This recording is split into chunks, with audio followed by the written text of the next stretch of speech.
Good morning, America. Glad you could join us for coffee again. I hope you had a nice week and a nice weekend. I did. And once again, a shout out to our retired Vincentians in Perryville, Missouri, and especially those who are in need of God's healing. And then I have a special shout out to the friends of the mission who have asked for prayers. Shout out to Mary Jo and Norris and Kathy and Carol and Laura, Tim and Tom and Bill and Sue. We're praying for you, and we hope God brings you some healing soon. So my reflection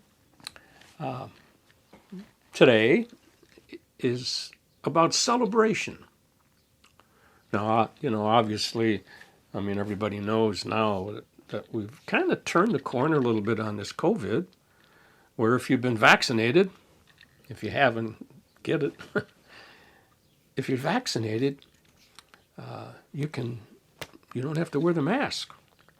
It's kind of a nice change, and that's worth celebrating, I think.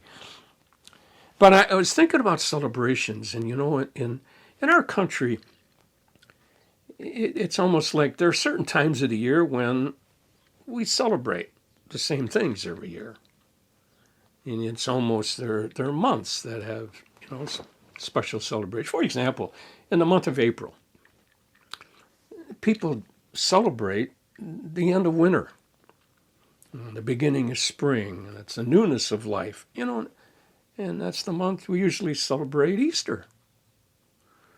It's also, for us golfers, this is when the Masters, the first major of the year in golf tournament, happens. But the beauty, and why a lot of people watch it, is the beauty. The azaleas and everything, and it just brings about the celebration of the newness of life and of spring. How about in June? June, every year we celebrate, graduations, the end of school.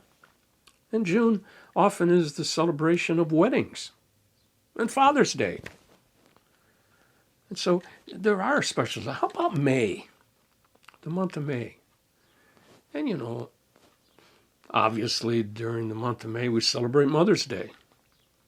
But there are other celebrations too. It's like First Communion. Often May is the month where we celebrate First Communion. And what a great day for the family and for a child to receive Jesus for the first time. And then our prayers are always that he continues to receive Jesus.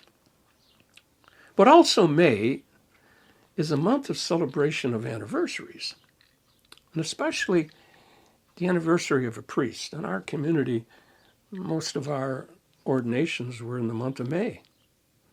And that's been the history. And so every year in May, we celebrate, besides Mother's Day, these celebrations of the anniversaries of priests. And I'm thinking, I live with a priest, and also there's a former provincial. Both of these guys are celebrating this month 60 years as a priest. God bless them. They're good priests and have served God well, and hope they continue to.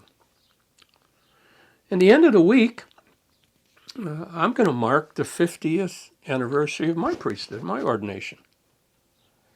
And so I've been thinking about, how am I going to celebrate? Well, there'll be celebrations.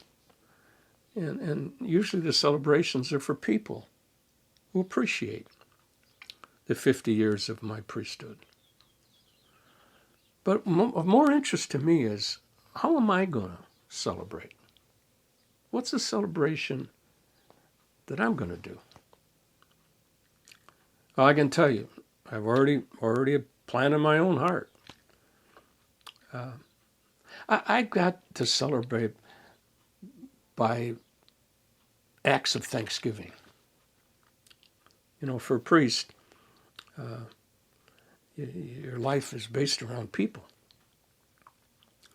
And so I am going to be filled with gratitude for all the people in my life who have respected and loved my priesthood.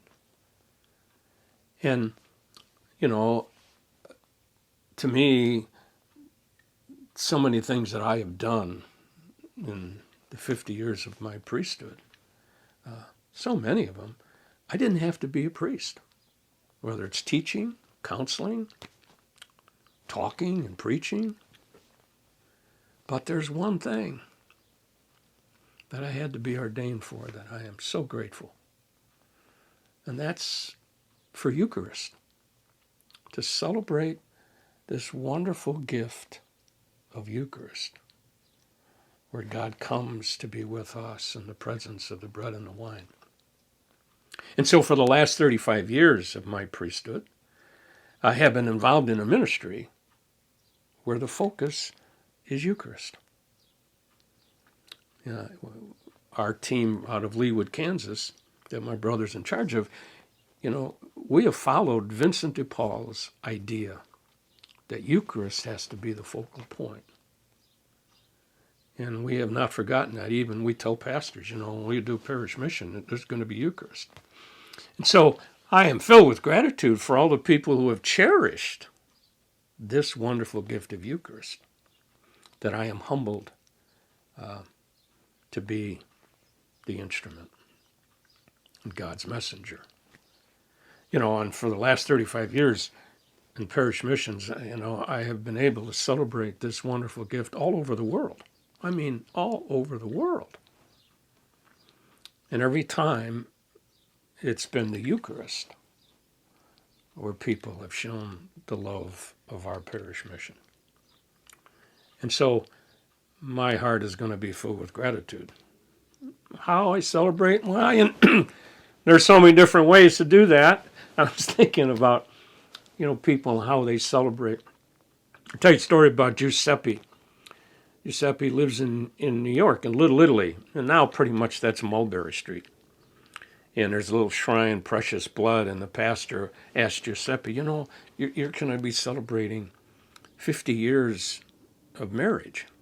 I'd like you to talk to our men's group about your 50 years and why it's been so good for you. So Giuseppe said, yeah, I do that.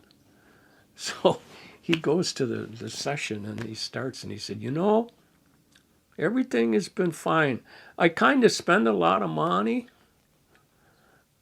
so we'd be happy. I kind of do a lot of things that she'd like to do. I even, for our 25th anniversary, took her to Italy. For our 50th, I'm going to go and pick her up. Okay, so I got humor and I'm making you laugh. Well, that's been a big part of my priesthood, and I'm very grateful to God that has allowed me to laugh. And Kermit the Frog, it makes me laugh, and he's been a part of my ministry. And ever since I realized when he talked about the rainbow connection, and that's our connection to God. And we are. In our connection, we always ask him for help. And so I ask you to join me as we ask him for help again in saying our mission prayer. Divine Savior, transform me into yourself. May my hands be your hands. May my tongue be your tongue. Grant that every faculty of my body may serve only to glorify you. Above all, transform my soul and all its powers, that my memory, my will, and my affections may be the memory, the will, and the affections of you.